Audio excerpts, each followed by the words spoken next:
Un fermier en difficulté dans son champ, pour apprendre qu'elle est une millionnaire qui changera son destin à jamais. Le vent hurlait à travers les champs ouverts de l'Oklahoma comme une bête blessée, courbant le blé et envoyant des nappes de pluie cinglantes de côté. Le tonnerre craquait au-dessus, secouant le bois usé de la ferme qui se dressait comme une relique têtue contre la fureur de la tempête. À l'intérieur, Blair Cole était assis à la table de la cuisine, les mains enroulées autour d'une tasse ébréchée de café noir, fixant l'enveloppe de la banque qui gisait ouverte sur la table. Dernier avis, saisie imminente. Il l'avait lu 3 fois et ne ressentait toujours rien d'autre qu'un engourdissement. Puis c'est arrivé. Un rugissement assourdissant déchira le ciel, bas, proche, anormal. Ce n'était pas le tonnerre. C'était le cri mécanique de quelque chose qui tombait, quelque chose de gros. Un éclair de lumière rouge passa devant la fenêtre, suivi d'une détonation si violente qu'elle fit vibrer les vitres. Blair fut sur pied en quelques secondes, attrapant son manteau, sa lampe de poche et la vieille trousse de premier secours avant de se précipiter dans la nuit.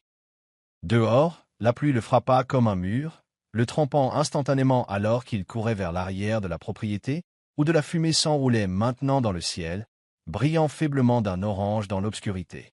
Il sauta par-dessus la clôture en fil de fer, ses bottes s'enfonçant dans la terre boueuse, son souffle venant fort et rapide. Ce qu'il trouva dans le champ lui coupa le souffle. Un petit avion, un monomoteur, gisait tordu et brisé au milieu des cultures. Une aile était complètement froissée, l'autre ne tenait que par quelques brins de métal. Des flammes léchaient l'arrière, menaçant d'enflammer le réservoir de carburant. Des étincelles crépitaient sous la pluie, et à l'intérieur du cockpit brisé, à peine visible à travers le verre fissuré, se trouvait quelqu'un. Une personne. Une femme. Blair grimpa sur l'épave, se protégeant le visage de la chaleur, et ouvrit la porte du cockpit avec toute la force qu'il avait. Elle gémit et céda. La pilote était affalée en avant, une tache de sang sombre sur son front.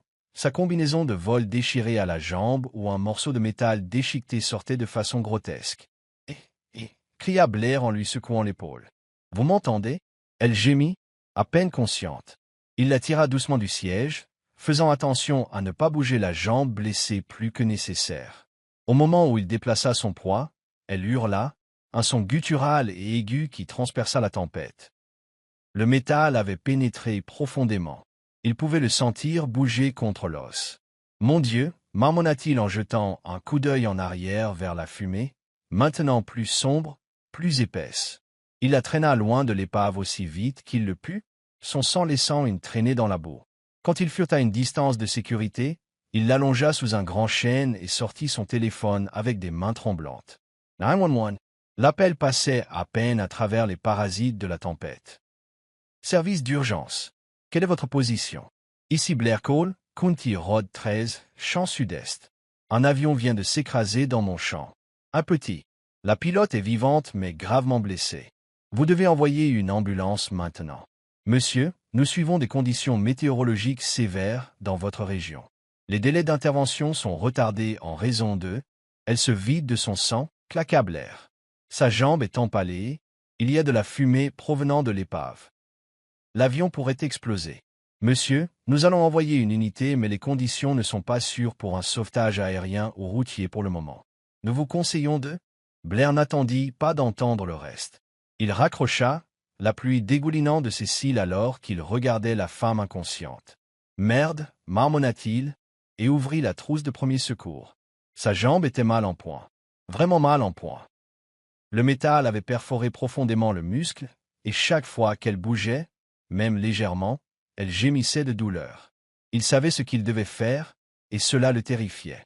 Il prit une profonde inspiration, s'agenouillant à côté d'elle. « J'ai besoin que vous restiez avec moi, » murmura-t-il, même si ses yeux étaient fermés. « Si je ne sors pas ça, vous perdrez trop de sang, » gémit-elle, ses doigts se crispant dans la terre humide. Blair stérilisa la zone du mieux qu'il put, les mains tremblantes, les jointures blanches alors qu'il agrippait l'éclat de métal. La foudre illumina le ciel alors qu'il comptait à voix basse. « 2, 3, Illinois tira. » La femme hurla, se débattant malgré la douleur. Le sang jaillissant sur ses mains. Blair tamponna rapidement la plaie avec de la gaze, l'enveloppant étroitement avec une bande de tissu de sa propre chemise, puis appuya de tout son poids. « Restez avec moi, » dit-il, la voix craquante. N'osez pas abandonner maintenant. Sa respiration était superficielle, mais régulière. L'épave derrière sifflait et crépitait, le feu dansant maintenant plus haut, plus brillant. Mais sous l'arbre, dans la boue et le sang, Blair tenait l'étrangère dans ses bras et réalisa quelque chose qu'il n'avait pas ressenti depuis des années. L'espoir. Pas pour lui-même, mais peut-être, juste peut-être, pour quelqu'un d'autre. Le matin vint lentement et gris, avec des nuages lourds suspendus à l'horizon, et l'odeur de terre brûlée flottant encore dans l'air. À l'intérieur de la ferme, le seul son était le tic-tac régulier de la vieille horloge murale et le sifflement occasionnel de la bouilloire sur le poêle. Nora s'agita dans la chambre d'amis, si on pouvait l'appeler ainsi. C'était en réalité juste la vieille chambre que la fille de Blair utilisait autrefois. Il y a des années, maintenant elle était remplie de boîtes empilées, de livres au dos craquelé et de poussière qui dansaient dans la lumière filtrée. Elle cligna des yeux vers le plafond un instant avant que la douleur ne la frappe. Un grognement aigu s'échappa de ses lèvres alors qu'elle essayait de bouger, ses jambes hurlant de protestation. Blair était déjà là, accroupi à côté du lit, vérifiant le bandage. « Doucement, dit-il doucement. Vous avez de la chance d'être en vie. » Elle se tourna vers lui, hébétée mais consciente. « Où suis-je ? » ?»« Chez moi. Vous vous êtes écrasé dans mon champ. Vous ne vous en souvenez pas ? » ?»« Je me souviens de la tempête, » dit-elle, la voix rauque. Puis tout est devenu noir. Il lui tendit un verre d'eau. « Buvez, lentement. » Elle obéit, buvant la moitié avant de le poser. « Merci de m'avoir sauvé. »« Comment vous appelez-vous » demanda-t-il, la voix calme et curieuse. Elle hésita juste une seconde de trop. « Nora. » Ça ne sonnait pas juste, quelque chose dans la pause, la façon dont ses yeux s'étaient tournés vers la fenêtre avant de répondre. Mais Blair hocha la tête, l'acceptant pour l'instant. Au cours des 2 jours suivants, Nora se reposa et guérit, bien qu'elle insistât pour essayer de s'asseoir et de se déplacer trop tôt. Blair la surprit plus d'une fois en train d'examiner ses outils, de passer ses doigts sur les livres d'aviation poussiéreux sur l'étagère, et une fois en train de démonter et de remonter sa vieille radio à ondes courtes sans aucune instruction. Elle savait des choses, pas seulement des connaissances générales, mais des connaissances spécifiques et spécialisées sur l'équipement, la navigation aérienne et les protocoles d'urgence. Ses mains bougeaient comme celles d'un mécanicien, sa posture comme celle d'un soldat. Blair l'observa depuis la fenêtre de la cuisine un matin alors qu'elle était assise sur le porche, utilisant un couteau de poche pour sculpter un petit bloc de bois. Sa prise, son équilibre malgré la blessure, sa concentration silencieuse. Tout cela était trop pratiqué. Où avez-vous appris à voler ? Demanda-t-il nonchalamment cet après-midi-là en changeant son bandage. Elle sourit faiblement. Instruction privée, il y a longtemps, ça devait être plus que ça. Votre connaissance de la radio, la façon dont vous manipulez les outils, c'est plus que quelques heures d'école de pilotage. Son sourire ne faiblit pas, mais il n'atteignit pas non plus ses yeux. J'ai toujours appris vite. Il n'insista pas davantage, et pourtant, même si les questions s'accumulaient dans son esprit, quelque chose à l'intérieur de Blair résistait à l'envie de fouiner. Ce n'était pas seulement parce qu'elle avait failli mourir sur ces terres. Ce n'était pas de la culpabilité. C'était autre chose. Une attraction, le sentiment que quoi qu'elle cache, c'était parce qu'elle n'avait pas le choix. Et il connaissait bien ce sentiment. La 3e nuit, c'est arrivé. Blair était sorti vérifier le poulailler quand il remarqua un mouvement près de la grange. Une ombre, trop immobile pour être le vent, trop silencieuse pour être un animal. Il recula lentement, attrapa le fusil de chasse derrière le mur du hangar et se fraya un chemin à travers les hautes herbes. La silhouette se dirigeait vers la maison, vêtue de noir, tenant quelque chose. Blair level le canon. Arrêtez-vous là, la silhouette se figea. J'ai dit arrêtez. Tournez-vous, lentement. L'homme se retourna, à moitié éclairé par le clair de lune, début de la trentaine, rasé de près. Pas d'ici, sourit-il faiblement. Doucement, l'ami. Je cherche juste quelqu'un. Une femme. Elle s'appelle Nora. Elle s'est peut-être écrasée dans les parages. Pourquoi la cherchez-vous? Disons simplement qu'elle appartient à quelqu'un d'important. L'homme toira de Blair, ça sera. Elle n'appartient à personne. L'homme fit un pas en avant. Blair tira un coup de semonce dans la terre à ses pieds. J'ai dit que c'était assez loin. L'étranger leva les 2 mains, reculant. Ok, pas besoin de devenir violent. Mais ce n'est pas fini. Vous revenez ici, gronda Blair. Et ce le sera. L'homme disparut dans la nuit sans un autre mot. De retour à la maison, Nora était assise sur le canapé, pâle, les yeux écarquillés. « Qui était-ce » demanda-t-elle. Blair ferma la porte et la verrouilla. « Quelqu'un vous cherchait ?» Nora ne parla pas, se contenta de fixer le sol, les mains serrées sur ses genoux. « Voulez-vous me dire qui vous êtes vraiment maintenant » demanda-t-il doucement. Elle leva les yeux vers lui, la culpabilité nageant dans ses yeux. « Pas encore, murmura-t-elle, mais bientôt. » Et Blair, malgré tous les signaux d'alarme, toutes les questions sans réponse, hocha simplement la tête. Parce que quelque chose lui disait que quoi que ce soit, cela ne faisait que commencer. À la fin de la semaine, Nora marchait de nouveau, lentement, avec une béquille que Blair avait sculptée et poncée à la main. Mais elle marchait. Ses forces revenaient par bribes, en même temps que sa curiosité. Et au lieu de se reposer, comme on le lui avait demandé, elle tourna son attention vers quelque chose de complètement différent. La ferme. Ça a commencé petit. Elle remarqua une pile de factures non ouvertes sur le comptoir de la cuisine et demanda gentiment si Blair avait un système pour suivre les dépenses. Il eut un rire creux et admit que son système consistait à fourrer celles qui n'étaient pas ouvertes dans un tiroir et à espérer qu'elles disparaîtraient. Elle proposa de les organiser, juste pour aider. Sans pression. 2 heures plus tard, elle avait codé par couleur chaque facture, les avait triées par urgence et avait créé une feuille de calcul à partir de rien sur son vieil ordinateur portable à peine fonctionnel. Elle avait même recalculé les intérêts du prêt pour trouver des incohérences qui firent plisser les yeux à Blair et le firent marmonner. « Où diable as-tu appris tout ça ?»« Essai-erreur, dit-elle avec un léger sourire. Beaucoup d'erreurs. Le lendemain, elle posa des questions sur ses récoltes, pourquoi il continuait à planter la même rotation de soja et de maïs alors que les prix s'étaient effondrés les 3 dernières saisons. Il haussa les épaules. « C'est ce que mon père plantait. C'est ce que je sais. » Nora regarda la terre, silencieuse un instant. Puis elle dit, « Et si vous essayiez quelque chose de différent? Des légumes verts haut de gamme pour les restaurants locaux de la ferme à la table. Du chou frisé, des carottes anciennes, du basilic violet. Petite production, mais prix élevés. » Blair se moqua d'abord, mais elle persista. Elle esquissa même un plan pour une parcelle d'essai d'un quart d'acre et lui montra les calculs sur une serviette en papier. Coût, marge bénéficiaire, délai d'exécution. « Vous savez, dit-il un soir alors qu'ils étaient assis sur le porche, vous parlez beaucoup comme une consultante en affaires, pas comme une pilote. » Nora sirota son thé, les yeux fixés sur l'horizon. Peut-être que j'étais les 2 autres fois. Ils passèrent les 2 semaines suivantes à reconstruire ensemble la serre. La lumière du matin venait avec le café et les gants. À midi, ils étaient côte à côte dans la terre, creusant des rangs, épandant du compost, construisant des treillis. C'était un travail dur et transpirant, mais il s'accompagnait d'un étrange sentiment de paix qu'aucun d'eux ne mentionna à voix haute. L'après-midi, ils nettoyaient le poulailler, réparaient le toit de la grange et plaisantaient sur la vente de cornichons faits maison. Le rire venait plus facilement maintenant. La confiance aussi. Un soir, alors qu'il réparait une section du tuyau d'irrigation qui avait éclaté, Blair s'essuya le front et s'assit lourdement sur une botte de foin voisine. Nora le rejoignit, les mains striées de boue et de graisse. « Vous arrive-t-il de penser, demanda-t-il doucement, à la vitesse à laquelle tout peut disparaître ?» Elle le regarda, incertaine. « Ma femme, dit-il. Sarah, nous nous sommes rencontrés au lycée. Elle est tombée malade après que notre fille ait eu 3 ans, un cancer.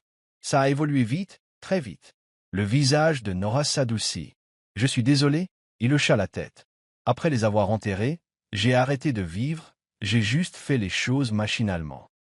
Cette terre était tout ce qu'il me restait, et même elle essaie de me quitter maintenant. » Le silence s'étira entre eux, lourd mais pas inconfortable. Nora baissa les yeux sur ses mains. « J'ai perdu aussi ?» Il jeta un coup d'œil. « Vous ?» Elle hésita, puis dit. « Mon premier crash n'était pas celui-ci. Il y a 5 ans, j'étais pilote d'essai. Petit jet, dysfonctionnement, en plein vol, j'ai à peine survécu. J'ai été cloué au sol pendant plus d'1 an. » Les yeux de Blair s'écarquillèrent. « Et vous y êtes retourné? Parce que je pensais que j'avais quelque chose à prouver. » Elle prit une inspiration. « Ce qui a empiré les choses, c'est que l'entreprise qui a construit l'avion, celle de mon père. Son nom est sur la moitié des hangars du pays. » Blair cligna des yeux. « Attendez. Votre père possède. » Nora le coupa doucement. « Ne le dites pas. Pas encore. » Elle se leva, se dépoussiérant les mains. Je ne fuyais pas seulement le crash cette fois. Je fuyais la partie de moi qui avait oublié comment se sentir ancré. Blair se leva avec elle. « Vous êtes ancré maintenant. » Elle lui lança un long regard indéchiffrable. « Ouais, » murmura-t-elle. « Je crois que je le suis. » Le vent soufflait doucement à travers les champs de blé derrière eux, emportant avec lui l'odeur de quelque chose de nouveau. Et aucun d'eux ne le dit à voix haute, mais ils le sentirent tous les deux. Ce qui avait commencé ici dans la poussière, entre la terre et la sueur, ne concernait plus seulement le sauvetage d'une ferme. La nuit était exceptionnellement calme. Pour une fois, le vent s'était tu, et le ciel était une vaste toile bleue encre parsemée d'étoiles.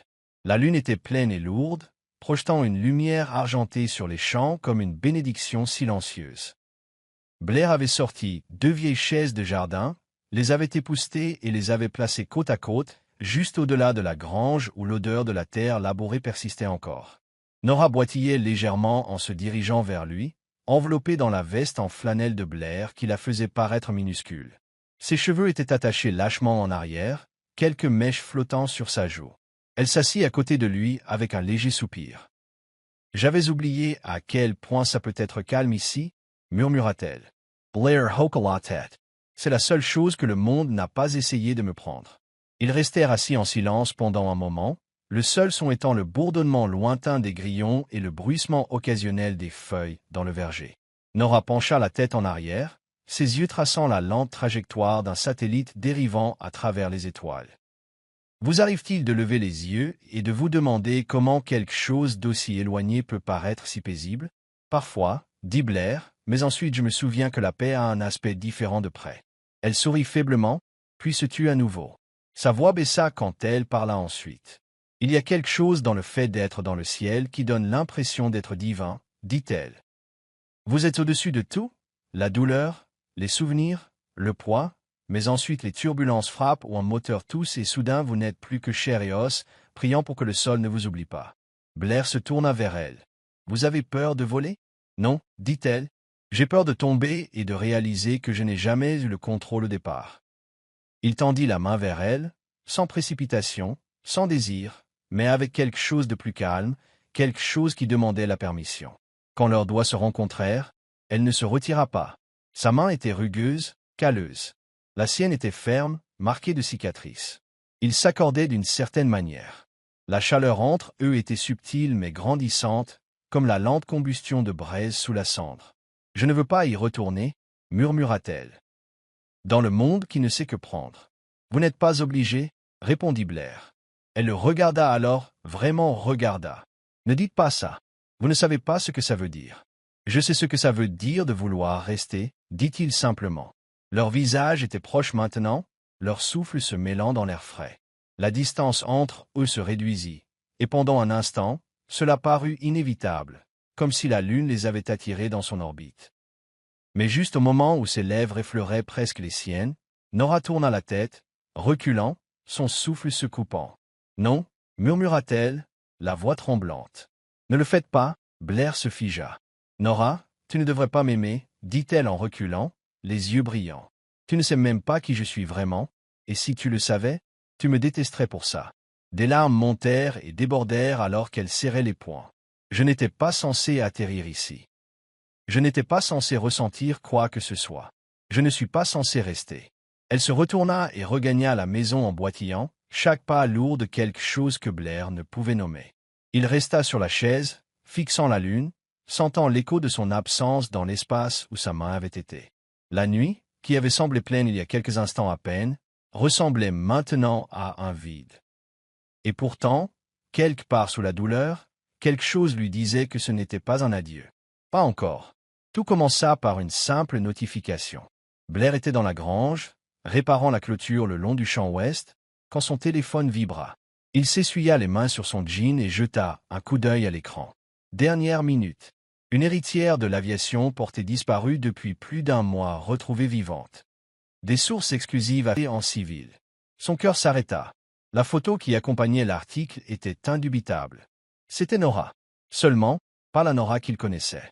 Sur la photo, elle portait un blazer ajusté, des lunettes de soleil élégantes, descendant d'un jet privé avec des escortes militaires derrière elle. Son vrai nom était imprimé en gras sous le titre Nora Everstone. Blair recula d'un pas, manquant de laisser tomber le téléphone. Le nom Everstone était impossible à ignorer. Son esprit s'emballa. Everstone, l'empire aéronautique multimilliardaire qui dominait le ciel, produisait des avions militaires et avait récemment acquis 2 banques régionales, dont celle qui avait refusé la prolongation de prêt de Blair l'année précédente.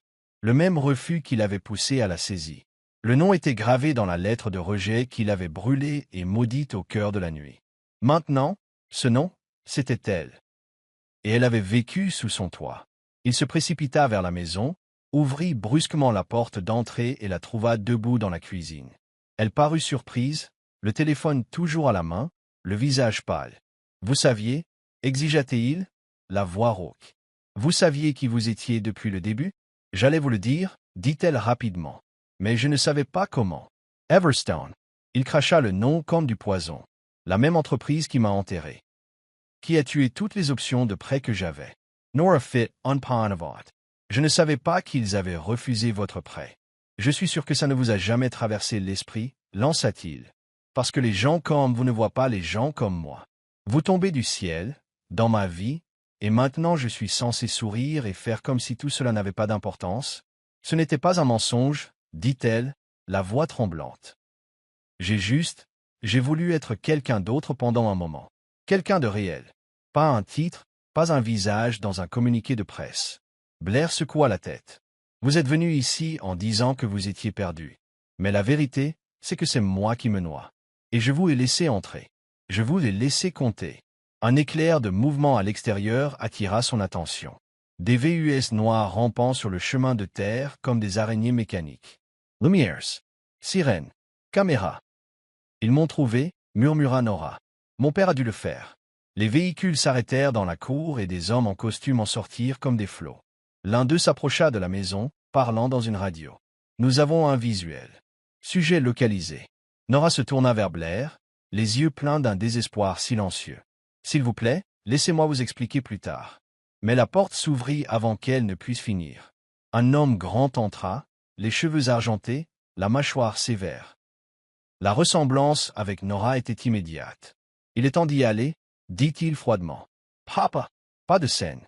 Tu as fait assez de gros titres. » Blair se tenait devant elle. « Elle n'est pas prisonnière. »« Monsieur Cole » dit sèchement son père. « Merci de ne pas avoir appelé les autorités plus tôt, mais c'est une affaire de famille maintenant. » Des gardes flanquèrent Nora, la guidant doucement mais fermement vers la sortie. Elle regarda par-dessus son épaule. « Je ne voulais pas vous blesser, » dit-elle doucement. « Vous étiez la seule chose réelle que j'ai eue depuis des années. » Puis elle disparut.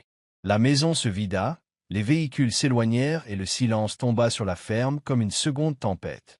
Blair resta figé sur le pas de la porte pendant un long moment, le vent faisant claquer le moustiquaire du porche. Puis il entra, engourdi, et s'assit devant le vieil ordinateur portable où Nora avait construit son suivi financier, planifié les cultures, laissé des messages d'espoir dans les marches. Il fixa l'écran. Puis il souleva l'ordinateur et le projeta contre le mur. Il vola en éclats. Les feuilles de calcul, les rêves, les morceaux d'ailes. Disparus. Sa poitrine se souleva, les yeux flamboyants. Plus de mensonges, murmura-t-il. Plus de sauveurs. Plus d'Everstone. Dehors, la lune se leva de nouveau, indifférente. Et à l'intérieur, Blair jura de ne plus jamais laisser quiconque ayant du pouvoir toucher à sa vie. Le silence qui suivit le départ de Nora ne fut pas seulement émotionnel, il fut physique. En 48 heures, la ferme de Blair fut placée sous enquête temporaire. Les autorités invoquèrent une aide à la dissimulation d'une personne disparue très en vue, même si aucune charge ne fut tenue. Pourtant, le mal était fait. Les routes d'accès furent bloquées. Les acheteurs se retirèrent des contrats. Les livraisons cessèrent d'arriver.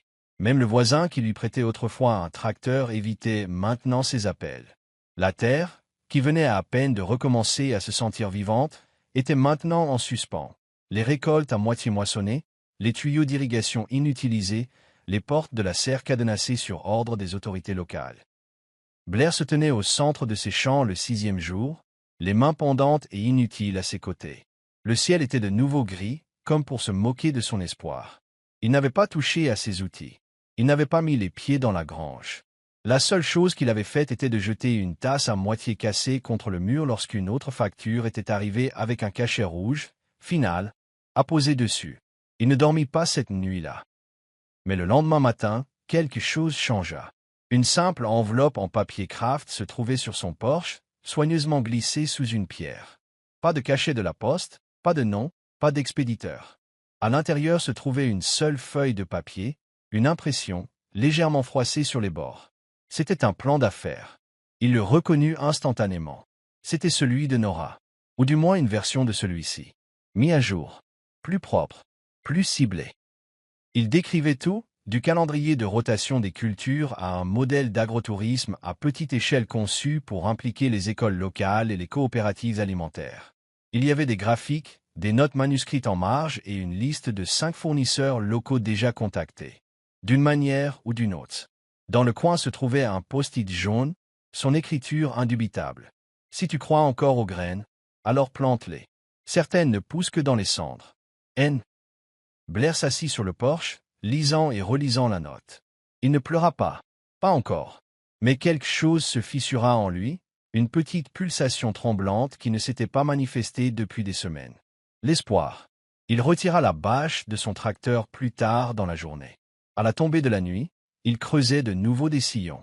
Mais cette fois, il ne le fit pas seul. Il filma une courte vidéo avec son vieux téléphone, debout devant le champ, de la terre sur les mains et de la détermination dans la voix. « Je m'appelle Blair Cole, dit-il.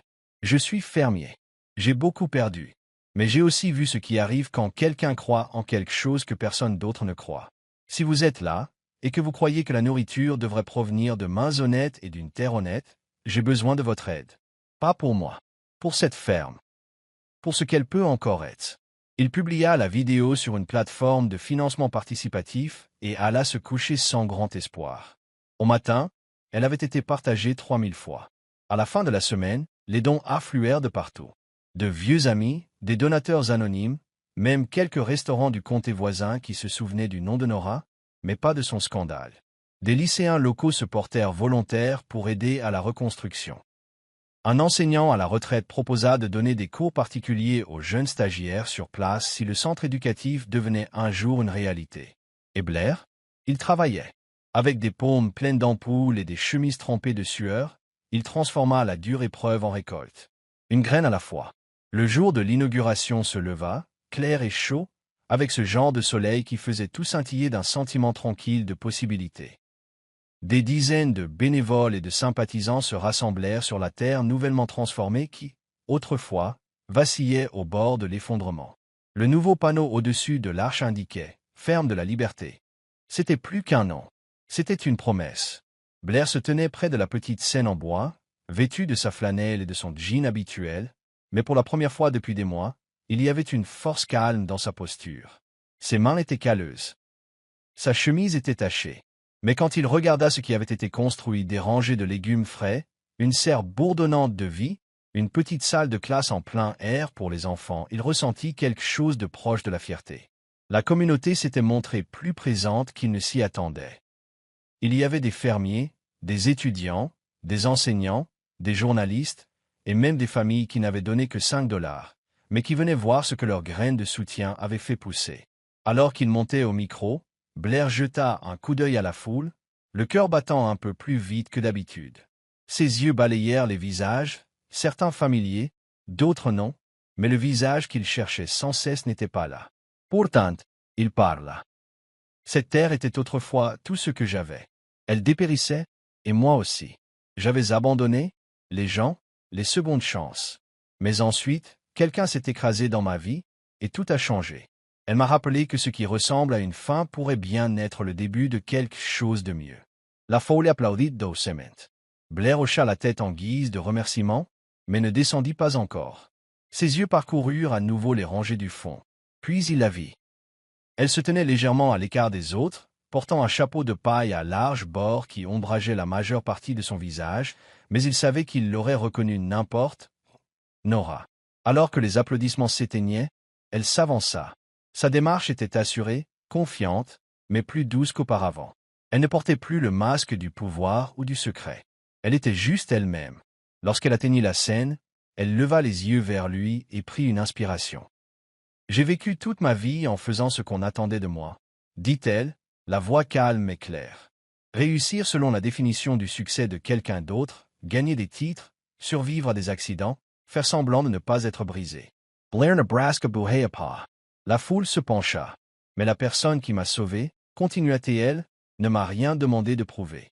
Il m'a donné l'espace d'être perdu, de ressentir, de guérir. Ses yeux rencontrèrent les siens. J'ai vécu assez longtemps pour l'héritage de mon père. Maintenant, je veux vivre pour l'homme qui m'a tiré du feu et m'a replanté dans la terre. Un silence tomba sur la ferme.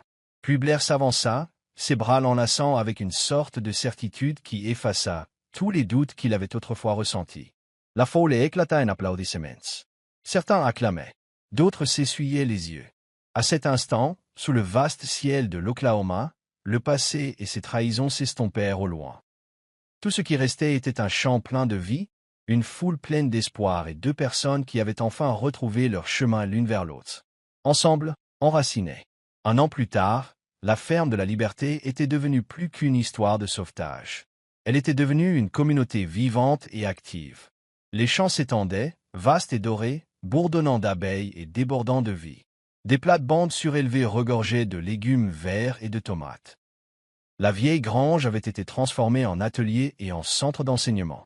Chaque matin, des gens arrivaient, certains avec de la terre sous les ongles et de l'expérience dans les os, d'autres avec seulement des questions et un besoin désespéré de recommencer. Il y avait des adolescents qui avaient abandonné l'école, trouvant un but en plantant des graines et en regardant quelque chose pousser.